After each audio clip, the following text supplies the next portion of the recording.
वाहेगुरु जी का खालसा वाहेगुरु जी की फतेह। Welcome back to your on YouTube channel Kavneer Academy. My name is Simranjot Singh and I am teaching you maths. In the previous video we have discussed about the reduced and revised syllabus of class 9th and 10th. 10th class के syllabus में triangles chapter का मैंने नहीं बताया। वो क्यों नहीं बताया, मैंने वीडियो में भी बताया था क्योंकि हम ट्रायंगल चैप्टर ऑलरेडी कर रहे हैं। तो ट्रायंगल चैप्टर करते करते मैंने बताया था कि उसके बीच में क्या क्या रिमूव्ड है वो बता दूंगा। तो मैं बता ही देता हूँ आज। ट्रायंगल चैप्टर जो है ना, ये वाला हमारा, इसमें हमारी 5 थ्योरम्स हैं। कौन कौन सी थ्योरम्स हैं वो बात करते हैं। एक तो हमने ऑलरेडी कर लिया, बीपीडी भी कर ली, कन्वर्स ऑफ बीपीडी भी कर ली। ओके, एक होती है हमारी area of similar triangles theorem, और एक होती है हमारी Pythagoras theorem. Yes, Pythagoras theorem already आपने पढ़ी होगी, बट उसका प्रूफ नहीं किया होगा कभी कि कैसे बनी वो, तो इसमें है उसका प्रूफ। और कन्वर्स ऑफ पाइथागोरस, ये मेन जो है हमारी 5 थ्योरम्स हैं इस चैप्टर की, जो एक ना एक पेपर में जरूर आती ही आती है। मोस्टली रिपीट कौन सी होती है? बीपीटी, जहाँ पाइथागोरस ज़्यादा रिपीट होती है। एरिया ऑफ सिमिलर ट्रायंगल भी होती है बट कम होती है एज कम्पेयर टू दीज। तो बात करते हैं भी इनमें से कौन सी रिमूव हुई है। वो रिमूव हुई है area of similar triangle theorem. इसके रिलेटेड एक एक्सरसाइज है, ठीक है, वो भी मैं आपको जब साथ में करेंगे ना, वो मैं आपको बता दूंगा कौन सी एक्सरसाइज है वो रिमूव्ड है। और हमारी जो कन्वर्स ऑफ पाइथागोरस थ्योरम, ये भी रिमूव्ड है। इसके रिलेटेड कुछ सम रिमूव्ड है, ठीक है। तो ये दोनों जो थ्योरम्स हैं, इनके ये थ्योरम्स और इनके रिलेटेड सम्स जो है वो नहीं आएंगे पेपर में। आपको कौन सी थ्योरम्स आएंगी? 1, 2 और 3, यही 3 थ्योरम्स आएंगी। ओके, तो इन 3 थ्योरम्स में से 2 कन्वर्स ऑफ बीपीटी को छोड़ दो, बीपीटी और पाइथागोरस बची 4 नंबर वाली सिर्फ। कन्वर्स ऑफ बीपीटी तो बहुत छोटी है, 3 नंबर में भी बहुत कम आई है, बची सिर्फ ये 2।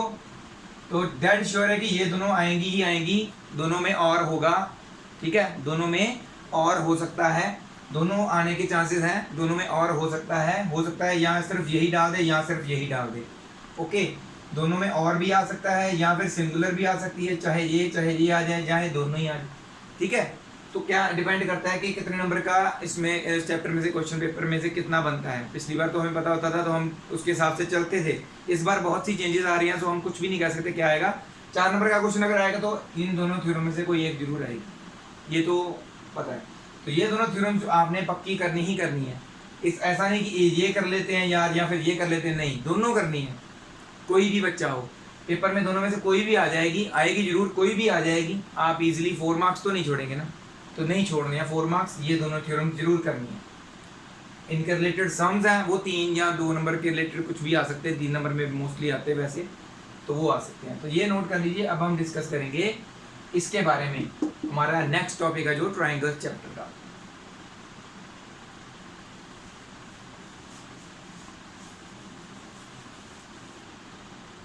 Let's talk about the next criteria of similarity of triangles. 9th class में हमने ऑलरेडी पढ़ा था criteria of congruency of triangles होते थे। कौन कौन से क्राइटेरिया थे? SAS था, ठीक है, ASA था हमारे पास, AAS था, SSS था और RHS। ये सारे क्राइटेरिया फॉर कॉन्ग्रुएंसी यूज होते थे। Side angle side, angle side angle, angle angle side, side side side, right angle, hypotenuse and side वाला भी हमने किया था। ये सारे हमने ऑलरेडी किए हुए हैं। ओके, और इसमें से अब क्या है, ऐसे ही कुछ क्राइटेरिया इसमें यूज होते हैं। कौन सा क्राइटेरिया? बट इनमें देखोगे आप AAA सिमिलरिटी वाला कोई नहीं है। AAA वाला कॉन्ग्रुएंसी को नहीं प्रूव करता, वो सिर्फ इसमें है जो जिसको बोलते हैं AAA सिमिलरिटी क्राइटेरिया। ओके, तो AAA सिमिलरिटी क्राइटेरिया क्या है? 2 ट्रायंगल्स अगर उनके कॉरेस्पॉन्डिंग एंगल्स, मैंने ऑलरेडी बताया था, corresponding is not only specific two lines. Corresponding का मतलब ऐसा एक बड़ा ट्रायंगल देख रहे हैं हम, ऐसा ही एक छोटा ट्रायंगल भी देख रहे हैं, सेम दिखने वाला। इस पे कॉरेस्पॉन्डिंग क्या हुआ? ये एंगल अगर 70 है तो ये भी 70 है। तो एक जैसी दिखने वाली 2 फिगर्स के ऊपर वाला एंगल 70 है तो ये भी 70 है। अगर ये 60 है तो ये भी 60 है। ओके, तीसरा क्या होगा? अगर हमें तीसरा ना भी पता हो तो निकाल सकते हैं क्या? एंगल सम प्रॉपर्टी लगाओ, 7 + 6 कितना हो गया? 130। 130 में total angle sum property accordingly 180 होते हैं, तो 180 में से 130 माइनस किए तो ये 50 होना चाहिए। ठीक है, उन्होंने कहा अगर कॉरेस्पॉन्डिंग एंगल्स इक्वल हैं तीनों के तीनों, then the triangles are similar और उनकी कॉरेस्पॉन्डिंग साइड्स भी इक्वल हों, उनकी रेशियो सेम होगी। दैट मीन्स अगर ये triangles P A B C and P Q R लेते हैं, 70 और 60 की जो कॉमन साइड है वो कौन सी है, ए बी। 70 और 60 के बीच में ए बी आ रही है, यहाँ पे 70 और 60 के बीच में P Q. So that means A B upon P Q is equal to 60 और 50 के बीच वाली बी सी, 60 और 50 के बीच वाली यहाँ पे क्यू आर, तो B C upon Q R होगा and last A C upon P R. ये वाला जो क्राइटेरिया है इसको सिर्फ ए सिमिलरिटी क्राइटेरिया भी कह सकते हैं। क्यों? क्योंकि अगर हमें किसी ट्रायंगल के दो एंगल्स भी इक्वल दिए हुए हैं ना, तो तीसरा तो ऑब्वियसली इक्वल होगा ही, ऑब्वियस सी बात है। अगर हमें ये 50 ना दिया होता, मान लेते हैं 70 = 70, 60 = 60 दिया होता, तो हम क्या इनको सिमिलर बोल पाते? यस, क्योंकि इसका भी एंगल सम प्रॉपर्टी से थर्ड एंगल 50 आएगा, इसका भी एंगल सम प्रॉपर्टी से थर्ड एंगल 50 आएगा। तो मिनिमम 2 एंगल्स की हमें जरूरत होती है जहां से हम बाय इसको सिर्फ दो एंगल्स वाली सिमिलरिटी क्राइटेरिया को यूज करके भी ट्रायंगल्स को सिमिलर प्रूव कर सकते हैं और उनकी साइड्स को सेम रेशियो में लिख सकते हैं। तो triple A criteria can be written as A criteria also, A similarity criteria also. So ये नोट कर लीजिए। We will move on to the next part. So next are two theorems that are related to triple S similarity and SAS similarity. Theorem 6.4 and 6.5. In the previous we have done theorem 6.3. Triple S similarity पता चल रहा है obviously, और तीनों sides होंगी वो same ratio में होगी तभी होएगा दो triangle similar. If in two triangles sides of one triangle are proportional to the sides of other triangles. सीधी सी बात है, तीनों sides की रेशियो, दोनों ट्रायंगल्स की तीनों साइड्स की रेशियो अगर सेम है, जैसे फॉर शॉर्ट नोट में बना देता हूँ, ए बी सी ट्राइंगल है और एक थोड़ा सा बड़ा ऐसे ही दिखने वाला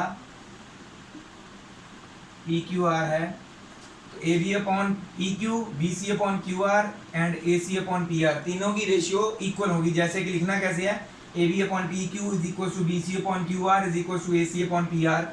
अगर ऐसा है तो these two triangles are similar. तो इनके जो बाकी क्या बचा फिर, जब सिमिलर प्रूव कर लेते हैं ना, उसके बाद हमने लिख सकते हैं this angle is equal to this angle, क्योंकि A B upon B Q and A C upon P R equal है ना, तो इनके बीच में इंक्लूडेड एंगल कौन सा हुआ, ए एंड पी।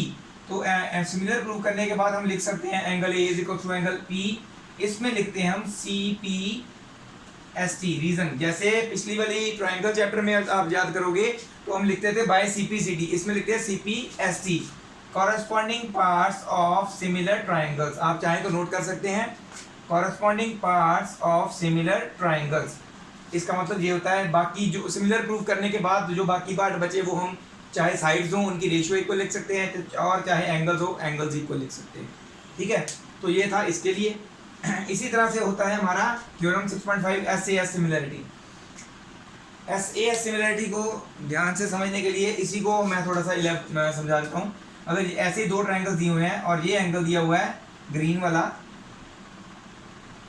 इस ट्रायंगल के ग्रीन वाला एंगल जो दिया हुआ है इसके इक्वल रेड वाले के, अगर ऐसा दिया हुआ है angle A is equal to angle P, and इन एंगल्स को बनाने वाली साइड्स कौन सी हैं, ए बी बी सी है, मतलब कि rays of the angles, angle की रेज आर्म्स कौन सी हैं, A B and B C, और इस एंगल की आर्म्स कौन सी हैं, P Q and P R. अगर A B upon P Q, A C upon P R equal हैं और इनके इंक्लूडेड एंगल्स ए और पी भी इक्वल दिए हुए हैं, देन वो रूल बनता है एस ए एस सिमिलरिटी वाला। तो बाकी जो बचा है B C upon Q R भी हम इक्वल लिख सकते हैं, किसी भी एक साइड की रेशियो के बराबर लिख देना है इसको, और बी इक्वल टू क्यू लिख सकते हैं, C equal to R according to मैंने बताया था जैसे कौन सी साइड कैसे कंपेयर करनी है वो आपको इजीली पता चलता जाएगा जैसे हम सॉल्व करेंगे। तो ये थे हमारे अब तक के जो रूल्स हमने यूज़ करने हैं आगे। ओके, और इसके रिलेटेड एग्जांपल्स अब हम करेंगे। हो सकता है आज की वीडियो में सिर्फ एग्जांपल्स ही कर पाए हम, तो nothing to worry, next video में हम एक्सरसाइज स्टार्ट कर लेंगे। आज हम करते हैं एग्जांपल स्टार्ट, इसके बाद एग्जांपल स्टार्ट हो रही हैं। ओके, तो ये नोट कर लीजिए। We will move on to the examples now.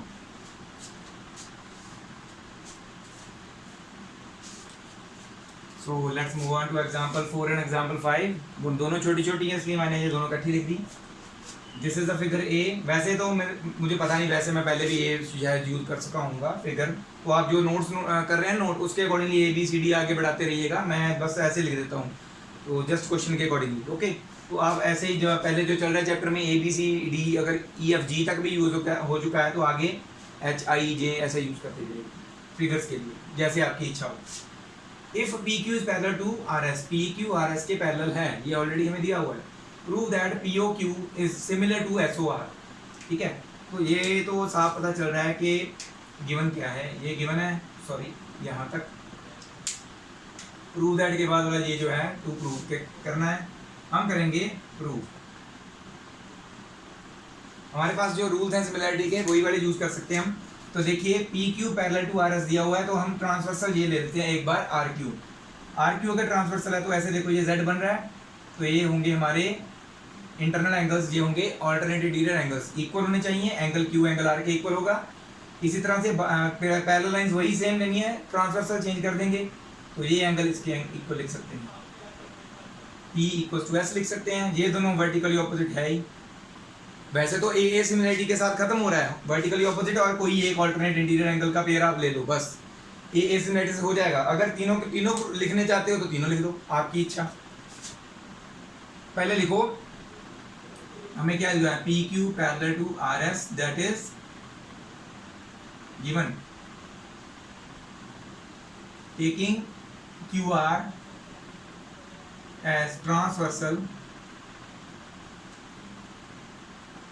QR transversal लेते हैं तो Q और R एंगल्स इक्वल होंगे, angle Q is equal to angle R, क्योंकि ये अकेले एंगल है इसके लिए Q और R लिख दिया, अदरवाइज PQO एंड SRO लिखना था।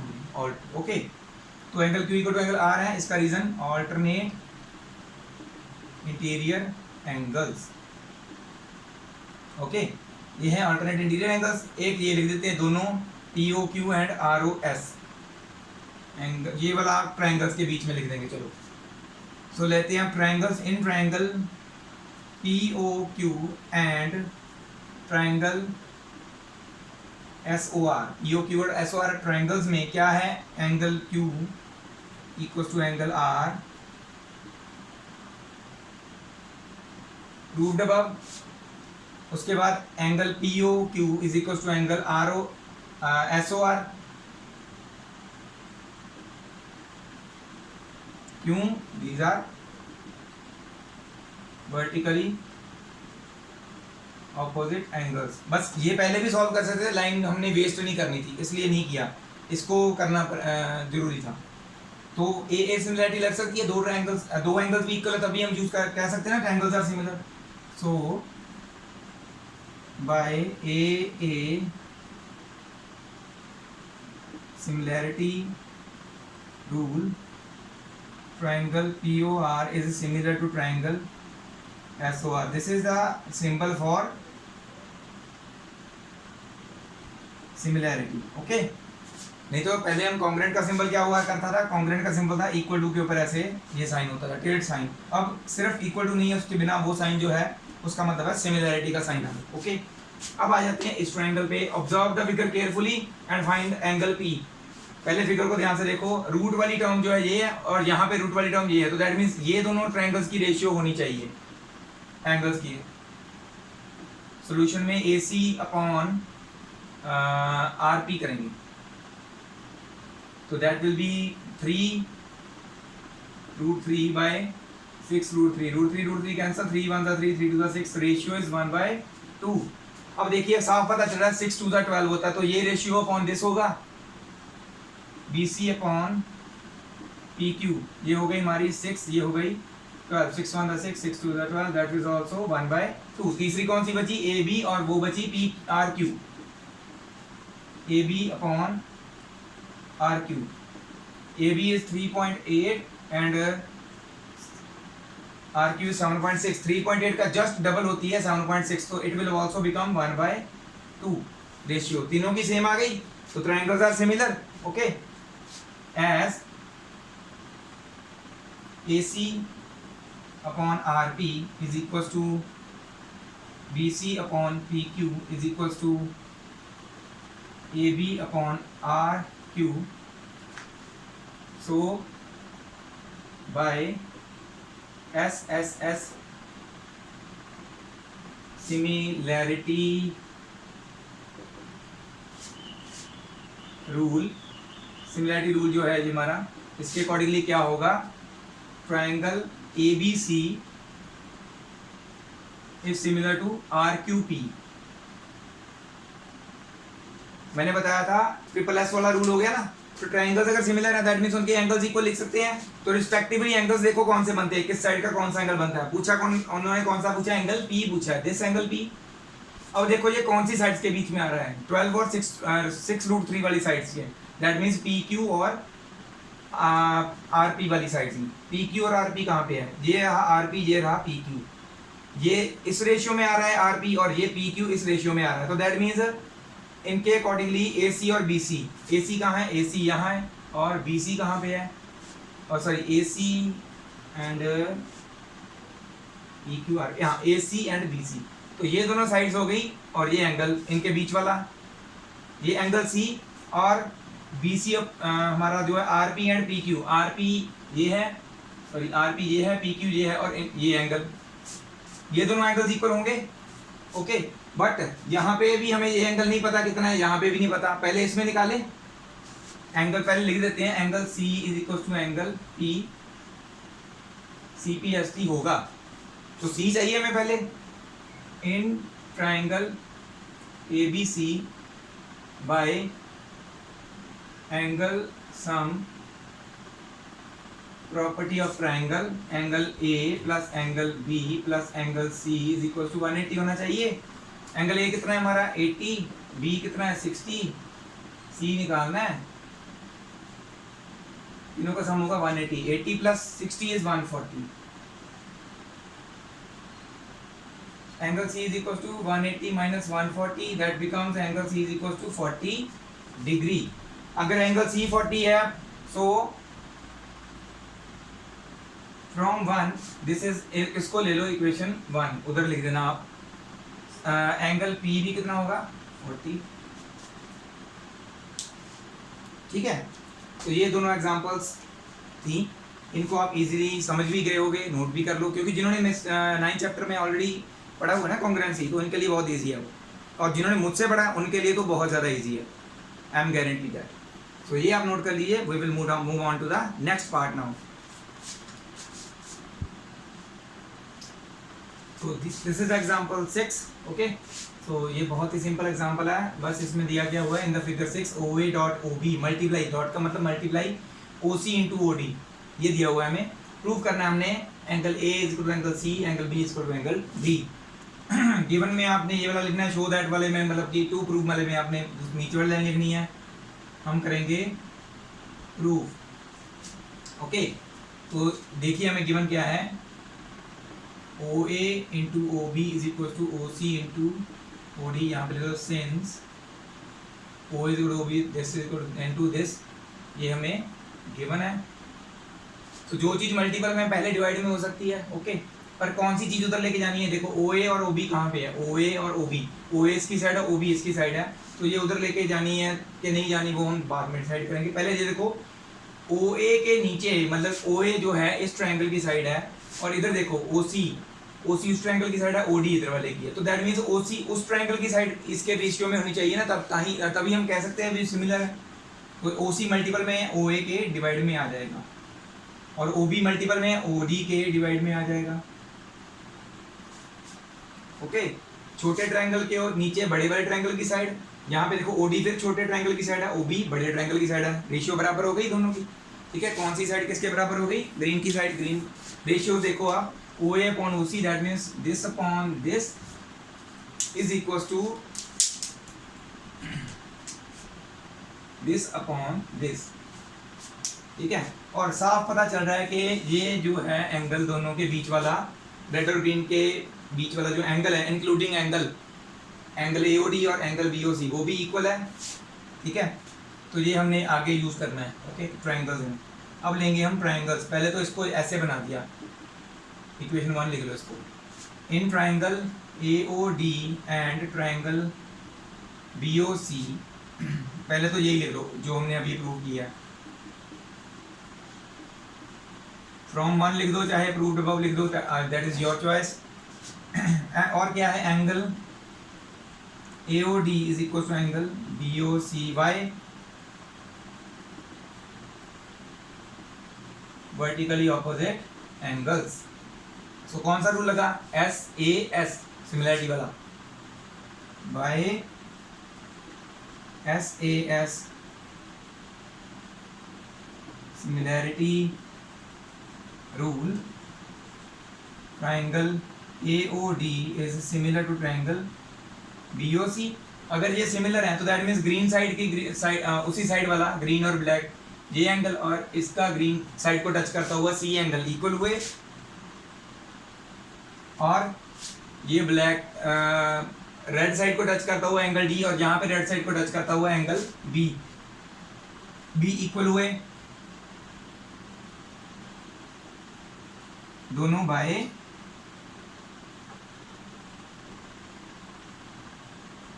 CPS। तो ऐसे ही कुछ सम्स हैं जो बहुत ही इजी हैं, बट देखने में क्या लगता है कि यार बहुत डिफिकल्ट हो सकता है, बट ऐसा नहीं होता। ओके, सो ये जो सम्स हैं आपने नोट करते जाना है और मैं आपको समझाते जाऊंगा। कोई भी सम नहीं समझ आ रहा है, you have my WhatsApp number, you can message me on that. So ये फिलहाल के लिए आप नोट कीजिए, ठीक है, इसको पहले नोट कर लीजिए। सो ये है एग्जाम्पल 7, पेपर में आई हुई बहुत बार, 3 नंबर में भी आई है, 3 नंबर में ही आई है, हाँ 4 में नहीं आई, सॉरी। तो पहले तो इस एग्जांपल को अच्छी तरह समझते हैं। A girl of height 90 centimetre, एक लड़की है 90 सेंटीमीटर हाइट है उसकी, is walking away from a base of a lamp post, एक लैम्प पोस्ट से वो दूर जा रही है। कोई लैम्प पोस्ट है जिस उसकी लड़की की स्पीड कितनी है? 1.2 मीटर पर सेकंड, एक सेकंड में 1.2 मीटर वो कवर अप कर रही है। If the lamp is 3.6 metre long, अब आ गई लैंप की बारी। ये लैंप है जो इसके ऊपर यहाँ पे टॉर्च लाइट लगी हुई है, ठीक है। तो ये 3.6 मीटर लॉन्ग है फ्रॉम द ग्राउंड, और लड़की जो है वो यहाँ से दूर जा रही है। Find the length of her shadow, उसकी शैडो की लेंथ कितनी होगी आफ्टर 4 सेकेंड्स, मतलब 4 सेकंड बाद वो कहाँ पे पहुँची होगी। सपोज करते हैं 4 सेकंड बाद वो लैंप से दूर जा रही थी ना उसके बेस से, तो 4 सेकंड बाद सपोज करो यहाँ पे पहुँच गई होगी। तो इसको ले लेते हैं पहले AB is the length of the lamp, और यहाँ पे पहुँच गई सपोज करो, और यहाँ पे अगर लड़की पहुँच गई है उसकी हाइट है 90 सेंटीमीटर, लड़की की हाइट, इसको C मान लेते हैं, ये पॉइंट C है। तो जो लैंप पोस्ट की लाइट होगी वो ऐसे पड़ रही होगी ना,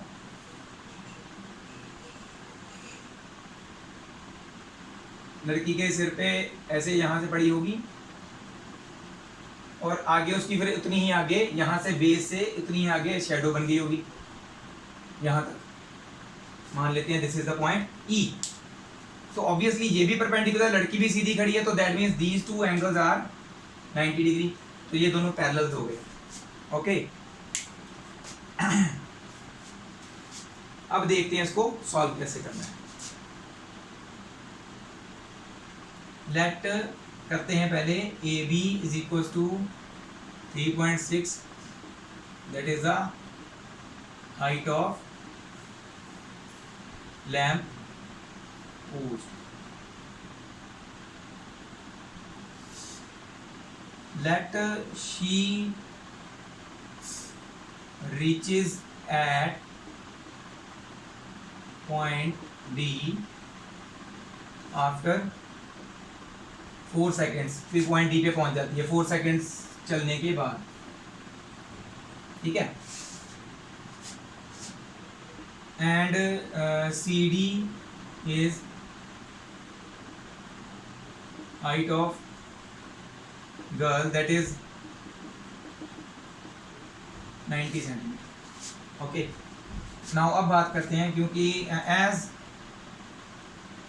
both lamp post and girl are vertically straight, so angle B is equal to angle CDE, दोनों क्या होंगे 90 डिग्री, ये हमने लिखना जरूरी था। अब आ जाते हैं ट्रायंगल्स में बात करते हैं। अगर ये एंगल इसके बराबर है तो एंगल AB एंगल C के बराबर होना चाहिए, दैट मीन्स DCE, क्योंकि ये दोनों परपेंडिकुलर हैं। Also angle A is equal to angle DCE, क्यों? Because AB and C D are perpendiculars, क्योंकि ये परपेंडिकुलर है दैट मीन्स ये पैरेलल होंगे, and A C is the transversal. So these are corresponding angles. बस और कुछ नहीं करना इसमें, अब सॉल्व करेंगे सीधा। नाउ इन ट्रायंगल पहले तो लेना ए बी ई, दूसरा ट्रायंगल लेना है triangle C D E. Angle B is equal to angle C D E, अभी हमने प्रूव किया दोनों 90 डिग्री हैं, ठीक है। और क्या प्रूव किया हमने, A is equal to angle D C E, ठीक है। दोनों प्रूव्ड अबव लिख देना बस।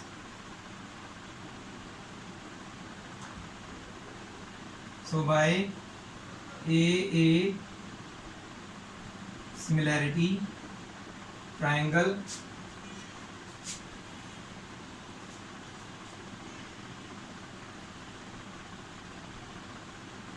triangle ABE is similar to triangle CDE। Okay अब आते हैं, अभी 4 सेकंड वाली यूज नहीं की हमने, क्या चीज़ है वो बाद में करते हैं, पहले अब जो रिलेशन हमें चाहिए A B upon C D is equals to B E, मतलब बड़े ट्रायंगल की बड़ी साइड और छोटे ट्रायंगल की B E upon D E. इसको ले लेते हैं हम इक्वेशन 1, ये करेंगे हम यूज बाद में। पहले हमें पता होना चाहिए ये कितना है, बी डी कितना डिस्टेंस उसने ट्रेवल किया।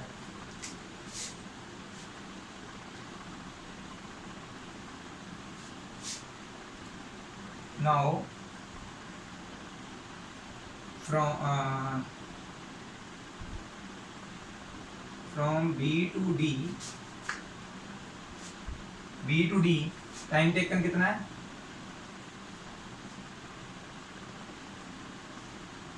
फोर सेकेंड, एंड और क्या है स्पीड हमें ऑलरेडी दी है 1.2 मीटर पर सेकेंड। सो फॉर्मूला क्या होता है, speed is equal to distance upon time. Speed कितनी है 1.2, डिस्टेंस हमारा बी डी, टाइम 4 सेकेंड। 4 अगर मल्टीप्लाई हो जाएगा 1.2 के साथ, थोड़ा सा इधर करके लिख रहा हूँ मैं, 1.4 into 4 is equal to B C. 1.12 मतलब 12, 24, 12, 30, 12, 4 सर 48। तो हमारा बी सी कितना आता है, एक्चुअल मल्टीप्लाई करके क्या आएगा 4.8 मीटर। दैट मीन्स ये जो डिस्टेंस है एक्चुअल में उन्होंने 4.8 मीटर ट्रेवल किया है। हमें चाहिए शेडो, ये है लड़की की शेडो डी ई, ये चाहिए हमें एक्चुअल में। तो इक्वेशन 1 को अगर हम दोबारा से देखें ध्यान से, ए बी हमारे पास है 3.6 मीटर, सी डी 90 सेंटीमीटर है, उसको भी मीटर में कन्वर्ट कर लेंगे डिवाइड बाय 100 करके। बी ई जो है या सेंटीमीटर्स में कन्वर्ट कर लो, that is much easier, that is your choice. Now in equation 1 AB upon CD is equal to BE दिया ना, अब हम क्या लिखेंगे, तो BD प्लस DE लिख लेंगे इसको, ओके।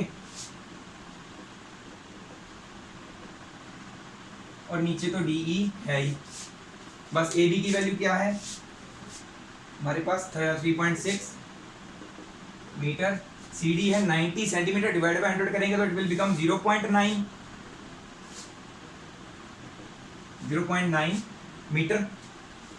BD कितना है 4.8 मीटर, और DE हमारे पास नहीं है। DE 3.6 के साथ मल्टीपल में आ जाएगा, पहले काट लो, अगर यहाँ पर से पॉइंट हटा देते हैं और यहाँ से भी हटा देते हैं, ठीक है, तो एक ऊपर 10 आना था और एक नीचे 10 आना था, जो कि ऑलरेडी कट जाने थे। तो बचता क्या है 9 4 36, DE 4 के साथ मल्टीप्लाई होगा, 4 DE is equal to 4.8 plus DE इधर आके हो जाएगा minus 4 DE minus DE is equal to 4.8, 3 DE is equal to 4.8, DE कितना आ गया 4.8 डिवाइड बाई 3, 3 1 जार 3, 3 6 जार 18 से 1.6 आ गया, 1.6 मीटर आ गया हमारा DE। That means the shadow of the girl is 1.6 metre. थोड़ा सा ज़्यादा कंजस्टेड हो गया, बट जो ध्यान से देख रहे हैं या देख फॉलो कर रहे थे वो एक बार रिवाइंड करके दोबारा देखिए क्या क्या मैंने बोला और क्या किया। ठीक है, तो ये था हमारा एग्जाम्पल 7। आज की वीडियो के लिए बस इतना ही करेंगे हम। एक एग्जाम्पल वैसे और बची थी एक्सरसाइज से पहले, वो हम नेक्स्ट में ही करेंगे वीडियो, अब इसमें नहीं करेंगे। ठीक है, आज के लिए बस इतना ही। जो मुझे फॉलो कर रहे हैं, thank you very much for following me, keep supporting me. ऐसे ही हम मैथ्स को आगे ईजियर बनाते रहेंगे। कुछ भी इस एग्जाम्पल में मेरे को पक्का पता है कई बच्चों को डाउट होगा, सीधा मेरे नंबर पे मैसेज करना है, पूछ लेना है, बिल्कुल भी झिझकना नहीं है कि सर से पूछें कि ना पूछें। तो that is your right to ask. अगर आज नहीं पूछोगे तो कभी भी नहीं समझ पाओगे। ठीक है, पूछ लो, कोई दिक्कत नहीं है। एक बार पूछो, 2 बार पूछो, 3 बार पूछो, समझ आनी चाहिए चीज, दैट्स इट। ठीक है, तो ये आप पूरा नोट कर लीजिए। एक सारा आपको समझ में आ गया होगा वैसे। ठीक है, तो thank you very much again. Waheguru ji का खालसा, वाहेगुरु जी की फतेह।